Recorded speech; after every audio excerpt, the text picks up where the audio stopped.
ராதிகா எப்படிமா இருக்க? வீட்ல எல்லாரும் சௌக்கியம் தானா? எல்லாரும் உங்க புண்ணியத்துல நாங்க சௌக்கியமா இருக்கோம் அண்ணி.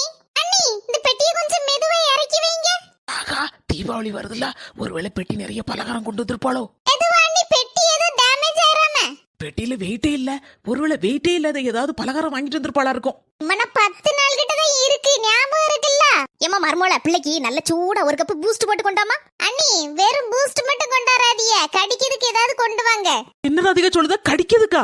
ஆமா நீ பூஸ்ட் குடிக்கும்போது பக்கத்துல துணையாட்டு முறுக்கு தட்டை அந்த மாதிரி ஐட்டம் இருந்தாதான் நல்லா இருக்கும். எடுத்து ஒரு தட்டுல வச்சு கொண்டாங்க. அண்ணி அங்க என்னத்த நோண்டிய? உருக்கும் தட்டையும் அந்த அட்டை பாக்ஸ்ல தானே நீ கொண்டு வந்திருக்க, அதான் பிரிக்க போறேன். அட அண்ணி எல்லாம் வெத்து அட்டை பாக்ஸ், நீங்க தான் இதுல முறுக்கு தட்டான்னு எல்லாம் செஞ்சு எடுத்து நிரப்பி தரணும். நான் கொண்டுட்டு போவேன்.